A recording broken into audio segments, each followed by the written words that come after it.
Hello അസ്സാം വലൈക്കും. വീട്ടമ്മമാരെ നേരിടുന്ന ആഗോള പ്രശ്നങ്ങളിൽ ഒന്നാണ് രാവിലെ എണീച്ച മക്കൾക്ക് എന്താണ് സ്കൂളിലേക്ക് കൊടുത്തുവിടുക എന്നുള്ളത്. രണ്ടാമത്തെ ക്വസ്റ്റ്യൻ ആണ് വൈകുന്നേരം സ്കൂളിൽ വരുന്ന മക്കൾക്ക് എന്താണ് സ്പെഷ്യൽ കൊടുക്കുക എന്നുള്ളത്.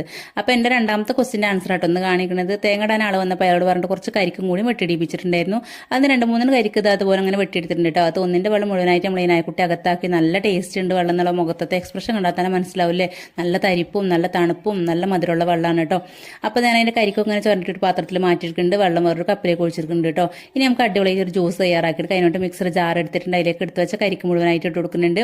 2-3 ഏലക്കായിട്ട് കൊടുക്കുന്നുണ്ട്. കുറച്ച് മധുരം ചേർക്കുന്നുള്ളൂ. നല്ല മധുരമുള്ള വെള്ളമാണ് കേട്ടോ. അതുകൊണ്ടാണ് കുറച്ച് മധുരം ചേർക്കുന്നത്. ഇനി അരയാൻ ആവശ്യമായിട്ടുള്ള കുറച്ച് കരിക്കിന്റെ വെള്ളം കൂടി ഒഴിച്ചിട്ട് നന്നായിട്ട് അരച്ചെടുക്കുക. അതിലേക്ക് ബാക്കിയുള്ള കരിക്കിന്റെ വെള്ളം കൂടി ഒഴിച്ച് നന്നായിട്ടൊന്ന് ലൂസാക്കി എടുക്കുക കേട്ടോ. ഇനി ഒരു ഗ്ലാസ് എടുത്തിലേക്ക് ഐസ് ക്യൂബ് ഇട്ട് കൊടുത്തതിന് ശേഷം നമ്മൾ ജ്യൂസ് ഒഴിച്ച് കൊടുക്കുക. ടേസ്റ്റിന് ഒരു കുറവും വരണ്ടല്ലോ എന്ന് എഴുതിയിട്ട് കുറച്ച് ബൂസ്റ്റിന്റെ പൊടിയും കൂടി ഇട്ട് കൊടുക്കുന്നുണ്ട് കേട്ടോ. നല്ല ടേസ്റ്റാണ്. എല്ലാവരും ഇങ്ങനെ ഒന്ന് ട്രൈ ചെയ്ത് നോക്കുക. കൂട്ടത്തിൽ കുറച്ച് പഴംപൊരിയും കൂടി ഉണ്ടാക്കിയിട്ടുണ്ട് കേട്ടോ. അപ്പോൾ ഇന്നത്തെ ക്വസ്റ്റിന്റെ ആൻസറായി നാളത്തെ ക്വസ്റ്റിന്റെ ആൻസറായിട്ട് വീണ്ടും വരുന്നവരെല്ലാവർക്കും